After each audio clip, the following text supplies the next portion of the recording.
if you are in debt, okay, right? That's essentially what this is. You're in caloric debt. If you are in financial debt, you would need, if you wanted to get out of debt, we'd have to change your spending habits, right? It's the only way to get out of debt. Well, and start making more money.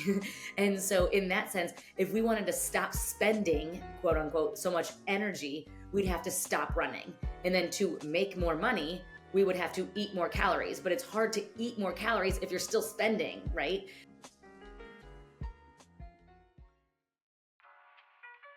That was Cortney Berling today on the Running Effect podcast, back for her second appearance. And today we specifically dive into the subject of REDS.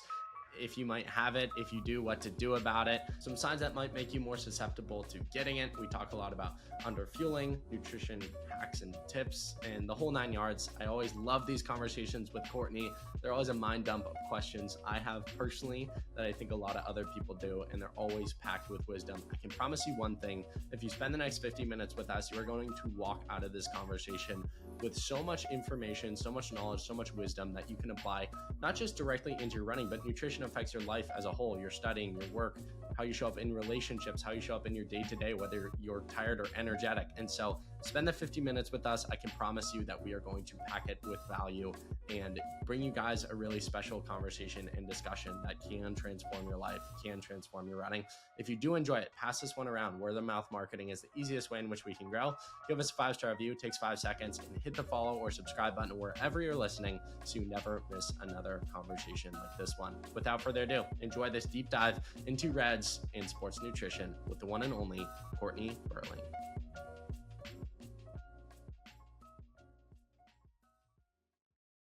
Cortney Berling, welcome back to the Running Effect podcast, Mrs. Instagram famous queen, with a few of our clips. I think that went semi-viral, and it's a privilege and pleasure to welcome you back on. How you doing this morning, West Coast time, afternoon for me? Thank you so much for having me back. I'm excited to be here and chat with you again. We had so much fun the first time.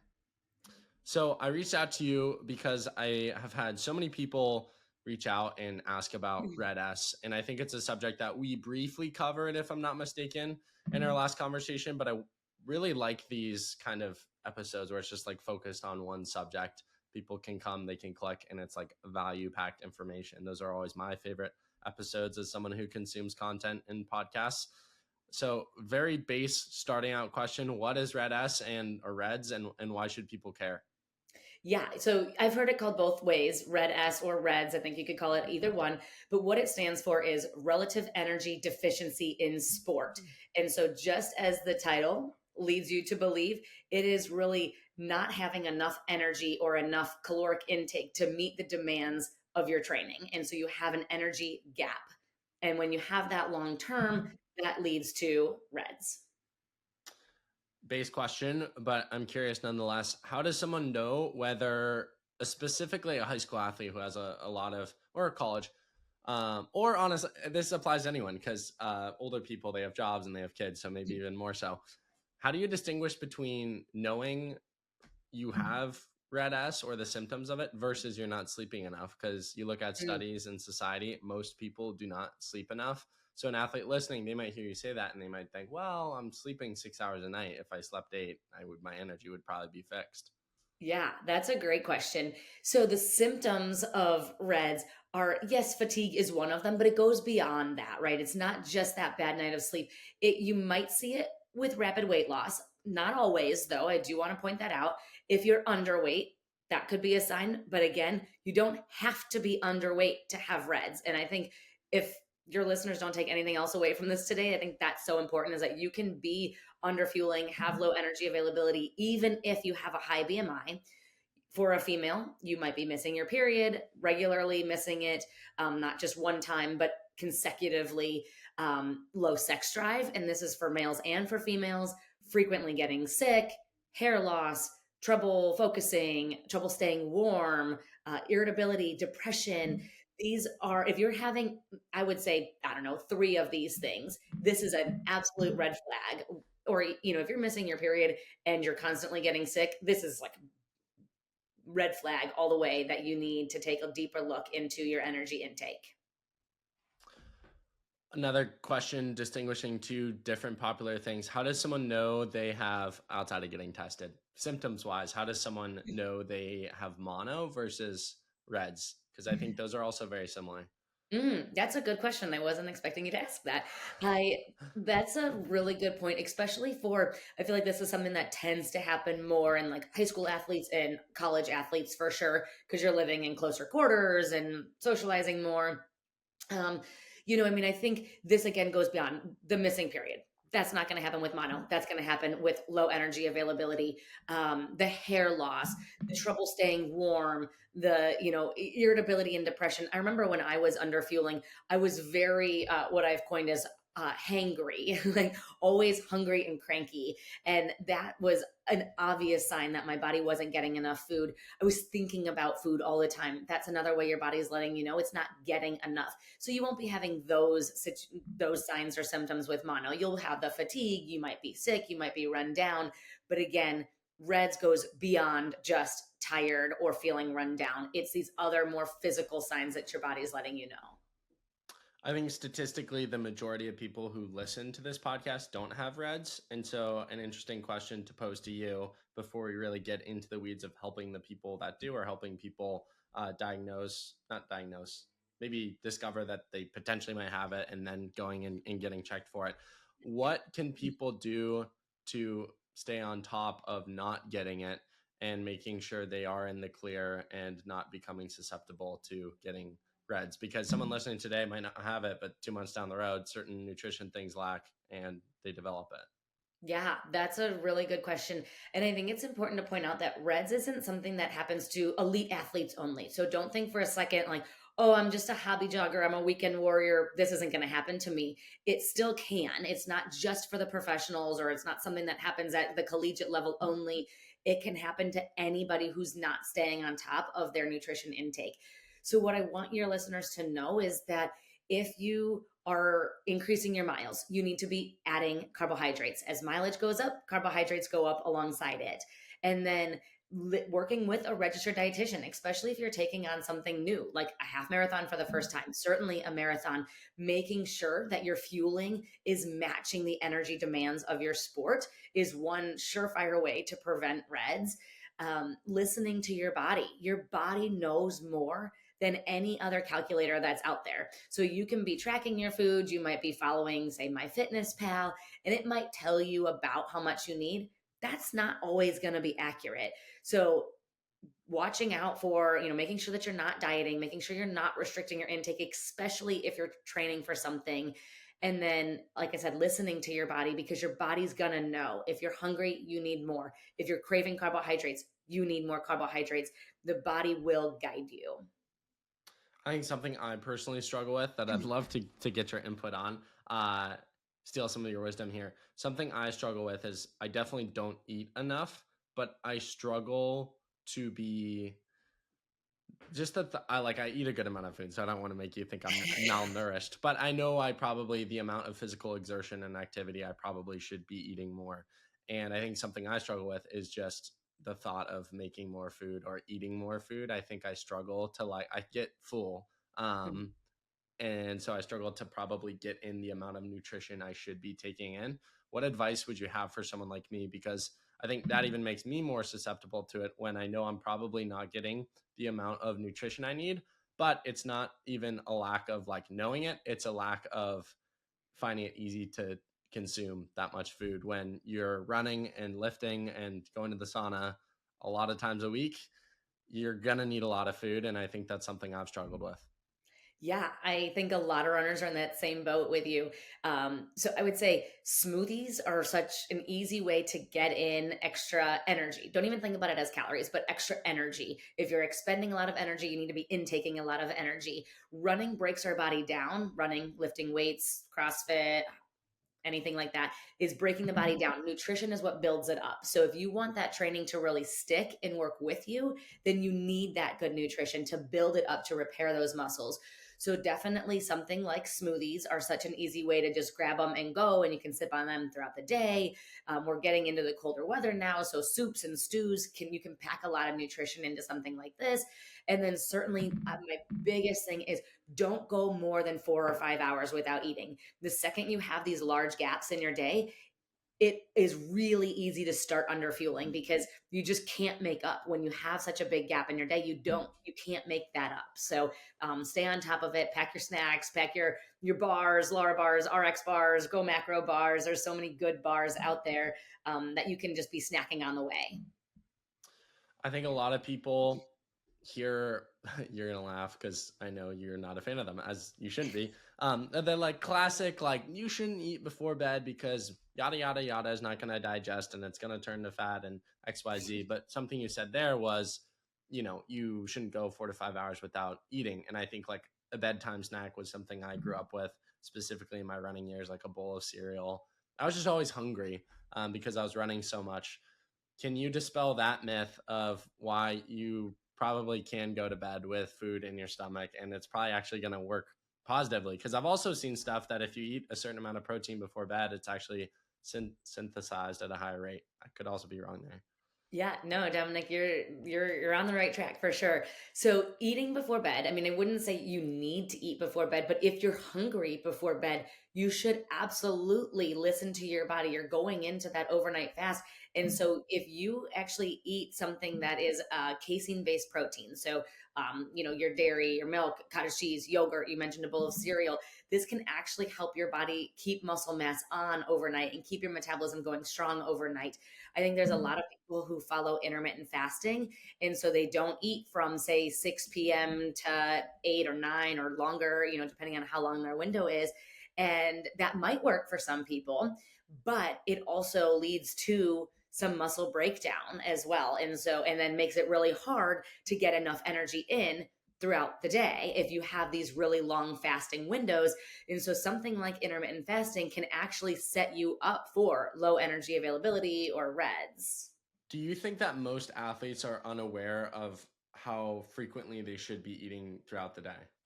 Oh, yeah, definitely. I think sometimes when we underfuel, there's a couple of things. It's either a knowledge gap, they just don't know, or B, it's a time issue. We live in a very fast paced, high stress, high demand world now. And I would say the third thing is diet culture, food fear, you not wanting to overeat, not wanting to eat too much. And to that point, and I think we covered this in our first conversation, but wouldn't you almost say the negative effects, quote unquote, of eating too much far exceeds the negative effects of underfueling? And most people who think they'll overfuel almost never do. Yeah, let me say that again. The effects of overeating. The quote unquote negative effects of eating too much, the risks of that are way lower than the Wait, negative effects of underfueling. yes, I totally agree with that, especially in the running population, because I think runners were such perfectionists, right? I mean, runners, come on, we got like, you're never going to leave your watch at like 5.99, right? You're going to be that perfectionist that probably rounds out to 6. I know you because I am you. And so we're so cautious to make sure that we're not overeating. You're probably erring more on the side of under eating. And sometimes I would say most of the people that I end up working with are struggling with some weight gain, and it's actually weight gain from under eating, that they've damaged their metabolism so Wow. much so that they're losing muscle mass, they're performing poorly, they have low energy, and their metabolism has slowed because they don't have enough fuel. Fascinating. That's so interesting. To that point, something about the conversation around like me not necessarily like me knowing I should have nutrition but not necessarily like being able to consume it because I feel full. How much of the gut is trainable and how Mm. much of things like that, this is what reminded me of it, like if you have unhealthy habits, generally you can't just turn them around the next day. It's going to be a process just like it is with training. Yeah, definitely. The stomach is a muscle. And so the stomach needs to be trained. So, whether that is training your stomach to be able to tolerate food before you go run, that can be trained, right? Starting with something small like 2 graham crackers and working your way up to a bagel before a long run. And then training your stomach on the run, right? Adding more gels as you're running longer. That's a way to train the stomach. And then another way to train the stomach is eating regularly throughout the day, because one thing that happens, especially in people who have, let's say, eating disorders or even just really disordered eating patterns, is we start to lose hunger cues because if you stop responding to your body's cues, eventually the body stops giving you those cues, right? Like I think of it as if you were to call a friend and that friend never picked up the phone, you'd probably stop calling that friend. And that's exactly what happens with the body's hunger cues. If you stop responding to it, your body's going to stop giving it. And so we kind of need to retrain those hunger cues by eating consistently throughout the day again. This might be a hot take of a question, but I feel like I am doing that the whole time I talk to you because I don't know too much about nutrition, didn't go to school for it. So I'm just throwing stuff out there I love and it. seeing what you reply with. But do you think people, just first base question, Okay. are eating disorders pretty correlated with REDS or no? How does Yeah. that work? Yeah. Yeah, I would say Okay. definitely. I mean, I wouldn't say it's like a one to one, like 100%. Yeah. that Yeah. you have, if you have an eating disorder, I would say if you have an eating disorder, you do have REDS. If you have REDS, do you fall directly into the eating disorder camp? No, like there is a differentiation there, but it is, I would say like a stepping stone on the way to an eating disorder, right? Like it's a major red flag that there might be some eating disorder tendencies happening. Got it. Wow. So you said, quote, if you have, I'm trying to think of which way you said it. If you have an eating disorder, you almost 100% have REDS. Yes. Wow. Okay. So then my second question for you is, and I know this is really hard with the type of person that has these things, but would you advise someone like that most of the time generally to completely stop running? Because I think a lot of times we try to fix too many things while keeping too many things going. And for me, like if I had REDS, which by the way, I think I did my junior year of high school or potentially because, Mhm. and that's why I asked the mono question. I thought I had mono and I tested negative for mono. And to this day, I don't know what I had. But I think I had very similar symptoms. And I Mhm. actually stopped running because I was so miserable. And I was like, I want to fix this first Good for before you. continuing to run. And I think a lot of people are in that position where, for instance, 5 months before I did a 10-mile tempo run, average 550. And then in the moment, I could barely run 2 miles at 8-minute pace. That's how bad it Mm. was. And so I was like, this isn't even running to me anymore. And it may or may not have been REDS. A lot of doctors said it was maybe like a viral disease of some kind. But bottom line, do you think people who are listening who might have symptoms and then get diagnosed should just put a pause on their running because their ability to fix it without running might be way faster than trying to work through it while also trying to run at a super high level, which is kind of impossible? Absolutely. You hit the nail on the head there. You could maybe continue to train, but it would be so hard. Like, let's think about this because I know when your listeners hear that, it's like, you want me to stop running? No way. Right. And you like runners want to like shut down and not hear anything else you have to say. But let's think about this in a different way. If you were in debt, okay, right? That's essentially what this is. You're in caloric debt. If you are in financial debt, you would need, if you wanted to get out of debt, we'd have to change your spending habits, right? It's the only way to get out of debt. Well, and start making more money. And so, in that sense, if we wanted to stop spending, quote unquote, so much energy, we'd have to stop running. And then to make more money, we would have to eat more calories. But it's hard to eat more calories if you're still spending, right? And so I don't know if that analogy works so well for everybody, but basically, yes, it's really hard to get ahead if you're constantly burning energy. And so if you want to overcome this, the easiest and best way to do that is to put a pause on running. And that is so hard. And I've been there myself. I think we talked about this a little bit on our earlier podcast we filmed together or recorded, but when I was trying to get pregnant with my first child, we had a really hard time and it was due to REDS. And I stopped running. And I felt like I didn't have a choice because I wanted to have a family. And that was the quickest and easiest way was to stop running. Um, and it was worth it. So I think whether you're looking to get pregnant and get your period back or you're just looking to get over REDS, stopping running is a sure way to help you make that step. You mentioned periods and the way that that can be a sign for female athletes. Are there any male specific signs that men can look out for?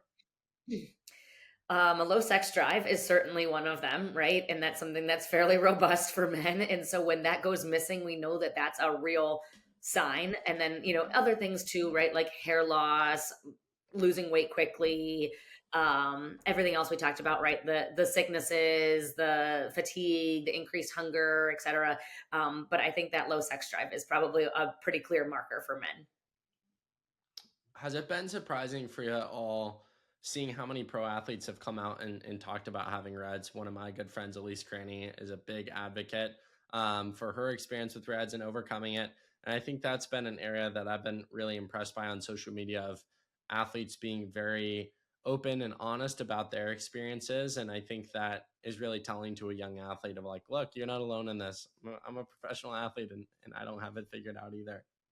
Yeah, I totally agree. Elise Cranny wrote a beautiful Instagram post about that. It felt like recently, but it was probably a while ago now. Time just goes so fast. But yeah, I think the more athletes that are coming out and talking about this, right? Like Grayson Murphy's talked about this in the past, and Lauren Fleshman wrote a whole book, "Good for a Girl," that's not just about Reds, but about what female athletes go through. I am very excited for Mary Cain's book to come out, as she talks about the abuse she was under with Alberto Salazar. She was clearly suffering from Reds. So yeah, I think it's something that is becoming more mainstream and needs to continue to be talked about, with the indication of, again, this isn't only happening to professional athletes. It can happen to anybody that's active. What do you think is the number one thing that most athletes do who you see or you know about from your studying of nutrition? The number one thing that athletes do that you think leads to Reds? Mm, Outside of just that's like blanketly like underfueling, like if there's more of a specific.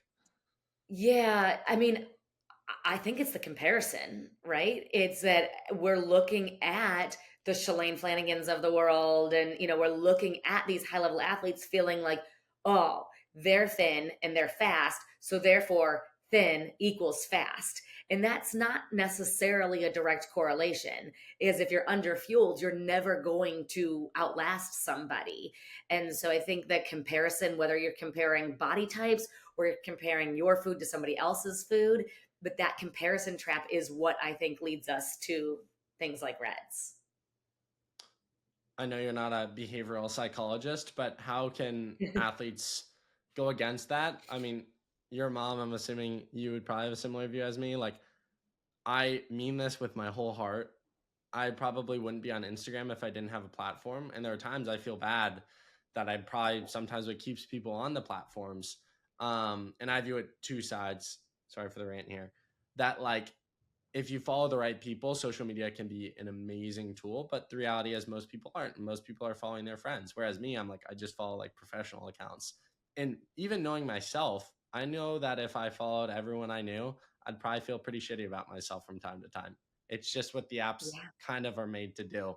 So would you be supportive of people getting off social media? What's your take on that? Do you think it comes from other places like Strava? What's your kind of 30,000-foot view of comparison and how to fix it? Yeah, Dominic, you're so wise. It is. I think Instagram, social media. I mean, I'm not on TikTok, so I'm at least thankful for that. But I think social media is a huge issue, right? We're following people and we're only seeing their best side. We're only seeing their happiest moments or their best photos. People aren't showing their bad days. So you're comparing what you know about your whole story, your bad days. You're comparing those to everybody's best days, to their shining moments. And that's what makes you feel like you're not worthy or you're less than, but you're not seeing their whole story. And you also don't know, how are they really eating? How are they really feeling? Like, what's going on behind the scenes? And you don't get to see that on social media. Even if people think that, I think social media sometimes leads you to believe that you are seeing the whole thing, but you're really not. And so I think social media, who you follow, is one of the biggest issues. In terms of getting in enough calories to not get into caloric deficit or be underfueled or start some of the symptoms that can come up with Reds. I keep bouncing my brain between Red S and Reds. Reds is so much That's easier to say, but how it's spelled, it looks like Red S, which is funny. It is, yeah. I've heard some people say that like that's where genuinely some processed foods can make a lot of sense. And I've heard some athletes talk about I heard Vanessa Frazier, she used to run for the Bowerman Track Club. Now I believe she's with Saucony. I heard her say once that like when she was at altitude training camp, she would notice the next day after eating ice cream the night before, she'd feel a little bit better. And I think her reasoning, if I'm remembering this correctly, was just it was an easy way to get in extra calories that she probably needed living and training up so high. What's your take on that for an athlete of when it actually makes sense to have processed foods like ice cream or just like quicker calories? Yeah, absolutely. So that's why it's so important to have a good relationship with food so that you're not fearful of processed foods. I don't want my athletes to fear any sort of what society would consider a junk food. Those play a role in our diet and they're perfectly fine and safe to have occasionally. And so allowing yourself a bigger variety of food like ice cream or chips or a cheeseburger, these things are going to help you fill those energy needs. And I'm not necessarily advocating that we only eat ice cream or we only eat cheeseburgers, right? But when balanced with a healthy diet, some runners even use Pop Tarts to fuel before long runs, and they work great. Pop Tarts have, I don't even know, 70 to 90 grams of carbohydrates in them. That's a really simple way to get in nutrition before you head out the door. But if you're somebody who's only going to eat clean foods, and I'm putting that in quotations, it's gonna be really hard to meet your needs, right? Have you ever tried to carb load with only sweet potatoes? You're not gonna be able to reach what you need. You're gonna need some juice or some muffins, or you're gonna need some variety there. So I think having what society would consider a processed food or a junk food. I hate to call it a junk food. That's such a bad label, but that's what you need sometimes to stay out of a low energy deficit. Courtney, I think you've been one of the people who's actually helped me get out of this unhealthy mindset. And I'll be honest for the listener, because I'm human like everyone else. Even if I have a podcast, like it doesn't, that's what I get annoyed. People, as we were saying with social media, think you are in a place that's better than other people because you have certain titles. I alone struggle with the sugar thing where I notice my mind sometimes. I think in the middle of a 10-mile run or whatever, it would be beneficial to take a gel. And sometimes my mind slips and goes, well, it has X amount of grams of sugar. And I have to go back to Mm, things you've stated or other people have stated, which is like, no, it is good and necessary. And that's actually like what sugar is made for. Can yes. you just briefly double tap on that for athletes, even like myself, who sometimes correlate even in things like, I think specifically gels or drink mixes, sometimes electrolytes have a little bit of added sugar, that it is actually a good thing in certain situations and scenarios. And this is where, if we could boil my podcast down to you with one thing, it is if you are an athlete or a runner, do not follow any guidelines that a normal average person follows. Because for a normal average person, a gel makes no logical sense. Sugar and electrolytes might not make that much sense. But for an athlete, if you're running a good amount of volume and you are pushing your body, that is what sugar is made for. Yes, preach, Dominic. I know, seriously, let's say it louder for those in the back. I mean, that the gel, the Gatorade, people go nuts when I recommend Gatorade. How could you recommend that? It's full of sugar. That's what Gatorade's made for. It's not made for sitting on the couch on Saturday morning playing video games. Gatorade is made for those people who need carbohydrates and electrolyte and fluid on the go. That's what Gatorade or any, Tailwind, Scratch Labs, you name it, that's what those brands are for. And you need that gel. If you want to use real food, that's fine, but gels are incredibly convenient. Yes, it's all sugar because that's exactly what your body needs in that moment. It helps you in the moment of that run. It provides sugar energy to your brain and to your muscles so that you can keep going and hit higher paces, higher intensities for longer periods of time. But it also helps you recover better. If you finish a run and you feel like you need to just lay down for a while or you're done for the day, don't even make plans on Saturday afternoon because you're going to be so tired, that's a red flag. That means you missed something. You should be able, as a mom of three and a husband who travels a lot for work, I come home and I solo parent my three kids almost every single Saturday after a long run. And it's possible because of good fueling. Such a good line there. And there are probably a lot of moms out there who don't know that and think that, I guess this is a question for you. Why do you think, actually, before I get there, I do want to make a comment. The people online that are like, well, mix honey with water and then put sea salt from and it's just like, sorry, but that's so unrealistic. I would way Yeah. rather buy something from a grocery store. Like most people don't have fancy blenders and mixes and aren't going to go to their farmer's market to buy honey. Like, so unrealistic. So I Yeah. don't know if you have thoughts Well, on that. I'm not saying that's a bad thing if you make honey water, but yeah. yeah. Exactly. That could work. If you have the time, go for it. I'm not stopping you. But on that note too, guess what? All carbohydrates are actually broken down and our body still views them as sugar at the end of the day. So even if you ate a piece of white or wheat bread or like some sort of like, I don't know, like a potato on the run, which would be ridiculous, but it's still sugar to your body once it's all broken down. It's still sugar. Carbohydrates are sugar. It's just a different form, but the body will still perceive it as sugar at the end of the day. To that point, if I go for a super long run and I come back and I'm exhausted, I'm depleted, does my body really know the difference between the foods that I'm eating? Yeah, that's a good question. Your body just needs carbs. And it does it really know the difference between, a processed carb at that time or, a whole wheat? No. Like, at that point, it just needs its glycogen replaced and it needs it quickly because right after a workout is when your body needs the most carbohydrates. And so however you can get that in, a smoothie, a drink, a Gatorade, this is going to be so helpful for your body to recover, repair its muscles and get you ready for the next workout. And that's not to say that, a well balanced meal, that's necessary for sure. But as long as you're getting in those carbohydrates, that's what matters most. Carbs and protein, of course, after a run. I was just going to ask you in relation to that. I always lose my train of thought when I talk to you because there's so many questions bouncing off in my You're doing brain. great. And it's only like these type of conversations that I feel like I have no grasp on what I actually want to ask because there's just so much. You would say then off of that what matter or the meals that or the food that matters in the focusing on processed versus not processed or maybe eating some more whole foods comes within the quote unquote 3 meals if we're going off of main metrics, but the meals themselves is probably where you should focus on whole foods. And then around recovery, around exercise, so before and after the run is where the conversation we just had actually takes place, where it doesn't matter as much. So for instance, I go for that long run in the morning, my body doesn't know the difference in carb source of what I'm like refueling with. But 10 hours later at dinner, if I'm going into dinner sufficiently nourished, that's probably when some more whole foods make more sense than hot pockets.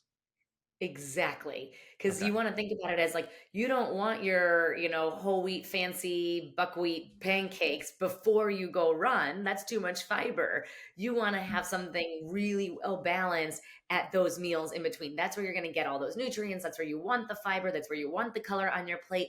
That's where it matters the most. And then before and after the run, that's where we just need to focus on, are we getting enough carb and enough protein after that run to repair and refuel our body? So have Pop Tarts, kids, just not at like 3 p.m. randomly for fun, would Yeah, probably be what that you're that will saying. make your podcast go viral. Eat the Pop-Tarts. I'm waiting for the sponsorship, Courtney. I can't say that until they send the check in the mail to you and I. But Okay, let we'd me be a know. great We'll go in sponsor. on that together. Yeah. I love it. Okay, back a few points before I talked about honey water or whatever it is. I've never had it. You mentioned the thing about your ability to parent, to be a mom to your 3 kids because you properly fuel. And I was going to ask you the question, why do you think as a society, and I include myself in this, we have accepted our baseline and our normal as exhausted? Mm, I think because if you ask somebody, runner or non-runner, how's it going? Do your friends ever say like, "Oh, great"? Like everybody's response is like, "I'm so busy. I'm so exhausted," right? That's become like the societal norm. And so if it feels now like if you're not so busy, so exhausted, you're not society makes you feel like you're not doing it right. And that's just so not true. Yeah, so fascinating. I also think people who have underlying issues or diseases or whatever we would call these things, um, it's sad, but they just kind of accept it as baseline and they can't change it. So they just sit in it and they try to be as optimistic as possible rather than taking action.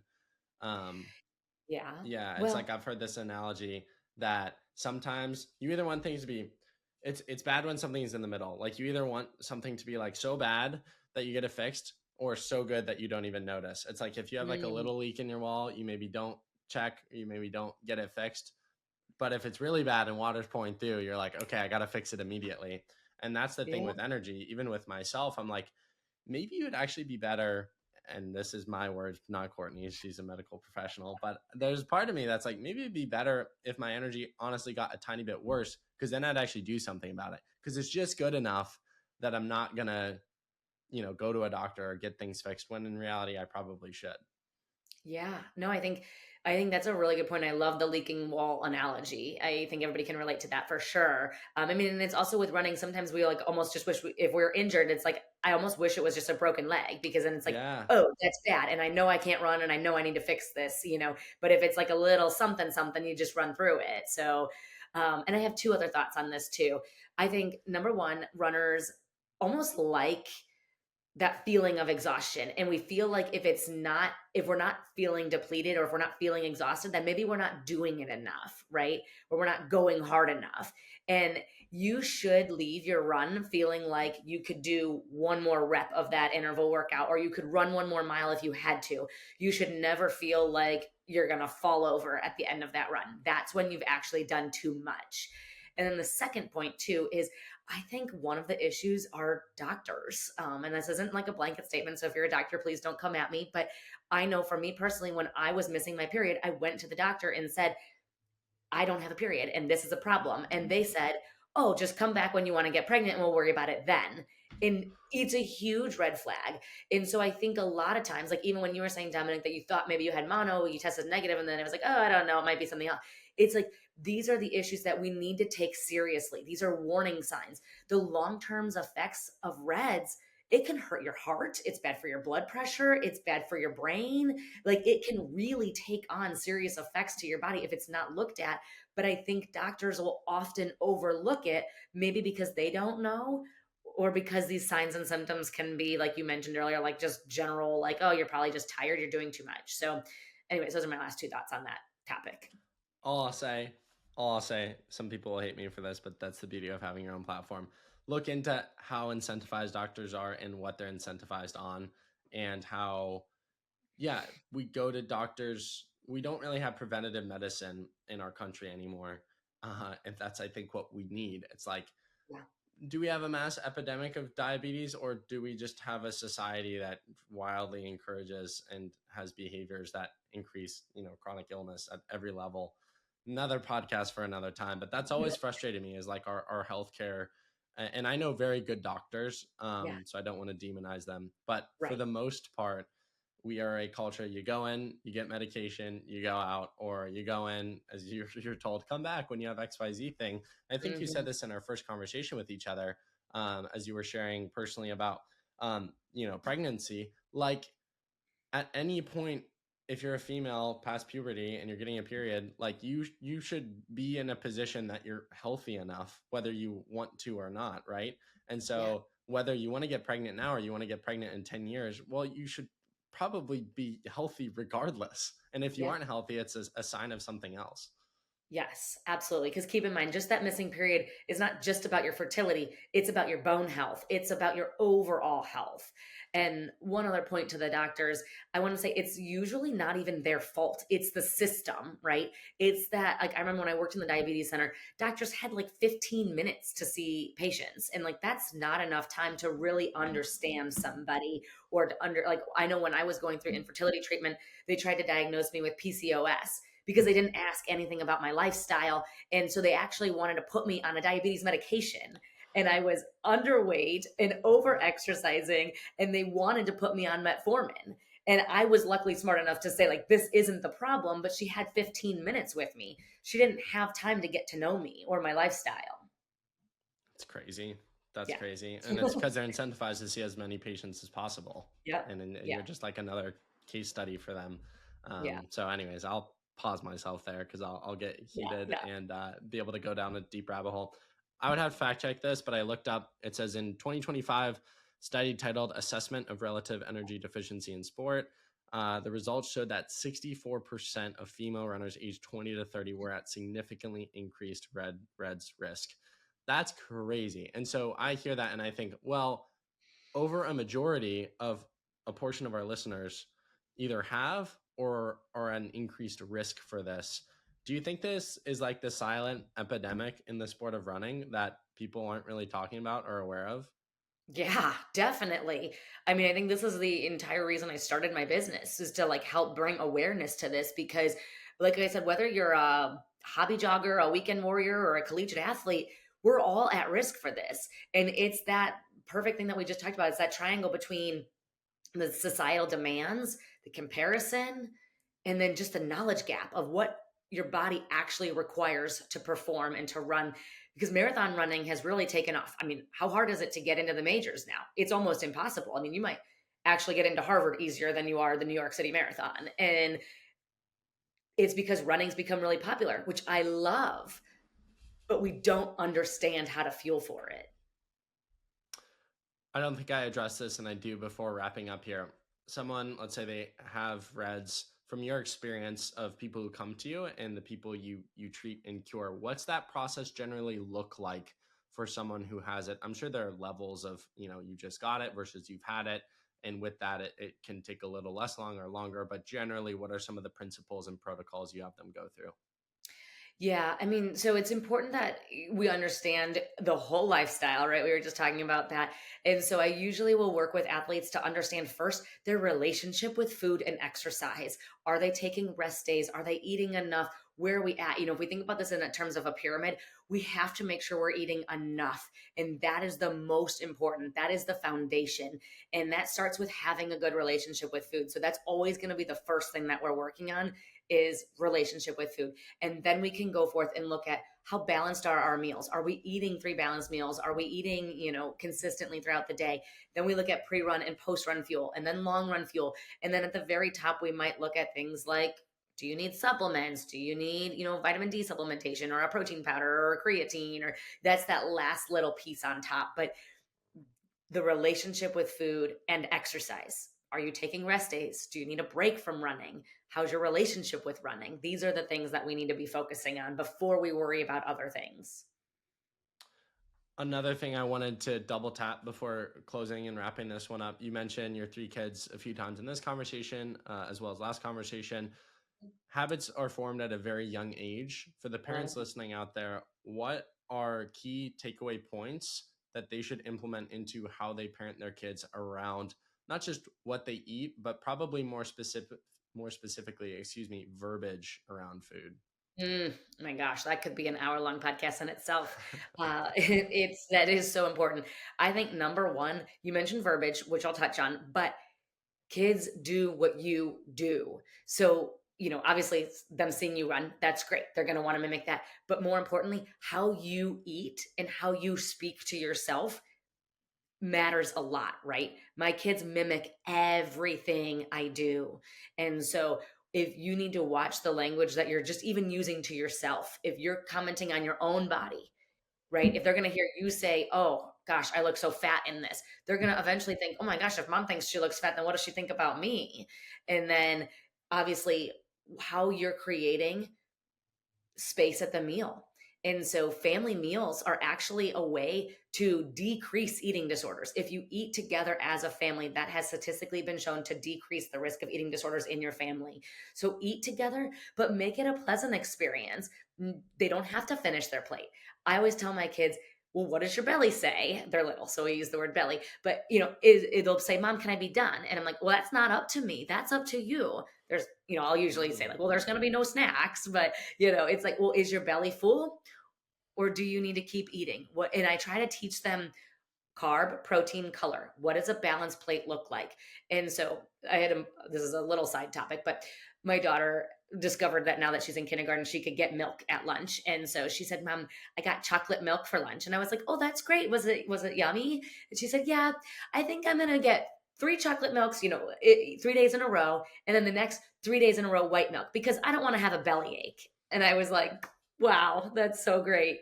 Like she's just learning that too much of one thing might not feel good in her body. And that's what matters.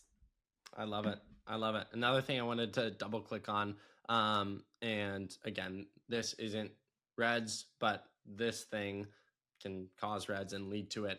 Um, there are a lot of trends, and I wish I had the studies on it. I might look it up while you're talking here and give you a number. That male body dysmorphia is like crazy rising over the past few years. I think it's more prevalent in kind of the gym lifting community than it is the running community, although I think both are rising. And I think nutrition is a subject that a lot of times is very, very female focused. Totally understandable, totally understand why. But I think a lot of times males can get thrown out of the picture. And I've found it interesting and saddened that just the rates that I've seen, and again, I want to find the exact numbers, but I know it's a crazy rise. Yeah. What's your thought on all of that? Yeah, find those numbers. I'd love to know those. But I totally agree. I mean, I work with male runners who have body dysmorphia and underfueling issues. I've also worked with bodybuilders and weightlifters. I mean, the bodybuilding competitions are horrible for our mental health and our physical health, really. It's the weight cycling, the yo-yo dieting. I mean, to do a bodybuilding competition is essentially a bit of a yo-yo diet in itself, and that's really harmful. And I find that a lot of men and women who do like bodybuilding competitions have a really hard time understanding how to eat when they're not in competition. It's like they forget how to take care of their body on a day-to-day level. And so, yeah, I think men are just as percent or are at risk for reds, underfueling, body dysmorphia. It's just not as much talked about. I almost think social media to men is the same as social media to women, although I think there are studies that it's a little more harder on females. But what I was going to say is, and trying to be witty here, is like what social media is to females is what the gym is to males. And that's why I Hmm. think it's so big for young men who go to the gym. They start out and they're so scrawny because that's just how you are if you're not lifting weights, and that's okay. And then they go to the gym and they see a guy who's been in there for 15 years and is absolutely jacked out of his mind. And that's where they start to be very, I think, self-critical. And that's where I think like running, lifting, moving your body, exercising is one of the most beautiful things you can do to be aware of your body. But if you don't have the right head on your shoulders, it can be crushing if you then take away from your workout at the gym and the progress you're making and compare it to someone else who is on their own completely different journey. And for all I know, or we know, that person looks at the next guy and says, "Oh, I'm so small," or whatever it might be. Yeah, exactly. And that goes back to that earlier conversation of comparison. You are your own person on your own journey, and the only thing you can compare yourself to is who you were yesterday and trying to just better the version of yourself. And better doesn't always mean bigger muscles or faster times, but better as an overall person. Is your relationship with food better? Are you a better family man or woman, or like what is the rest of your life looking like? Because if running starts to take a priority over family or other things in life, that's usually when your priorities are out of balance, and that's when things start to become more of an issue. Last question here. How does someone get diagnosed with REDS, and are blood tests helpful? Is that how you find out? Slash, should people be getting regular blood work? And then an add on after all that, where can people find you, work with you if they're interested? Yeah, great question. So the diagnosis of reds is actually, it's not like a super clear cut, like it's not like a one blood test that you can go and get, like say vitamin D, right? It's a lot of things. And so if you're experiencing some of the signs and symptoms that I have mentioned, I would go to your doctor and be forthcoming about, I think I have this, and advocate for yourself that these are things that they should do a whole workup. They're going to look at your heart rate, your blood pressure, low heart rate. We didn't really touch on that. Low heart rate is another thing where doctors are usually like, oh, you're an athlete, you have low heart rate. Usually it's kind of a good thing. But when it starts to get too low, when it's starting to get below 50, this is a problem. And so that's something that they'll look at there, and they'll do some blood work and they'll look and see where else you're deficient. And that's kind of the start of the diagnosis. So when you see those signs and symptoms, go to your doctor, but advocate for yourself. They'll do a whole workup for you. And then if you want to talk more about this or underfueling or just how to fuel properly for running, you can find me on Instagram. I know we just said Instagram's not the greatest, but that is where you can find me and connect. It is great for connecting. And so my handle on Instagram is at eatwell.runbetter. And that is also my website, eatwellrunbetter.com. You can drop me a line there and just say, hey, say you enjoyed the podcast, or ask me any follow-up questions. Amazing. And hopefully, Cortney, you and I at least bring some light to people's feeds, the people who follow us, and that's all that we can do. So thank you Yes. so much. Always love my conversations with you. If you're out there and you're wondering about some of the questions we discussed today, I highly recommend checking out Cortney, her pages, working with her. and you could speak to this too, but I'll wrap it up here. Just, I think registered dietitians working with someone who is overseeing, specifically as a younger athlete, if you want to take the next leap, it probably isn't going to be 5 miles a week more. It's going to be working with someone like Cortney. So check her out, check her workout. And Cortney, thank you for your time and attention. Always appreciate it. Always learn from it. Yes. Thanks for having me, and thanks for bringing this conversation to your followers. I love it.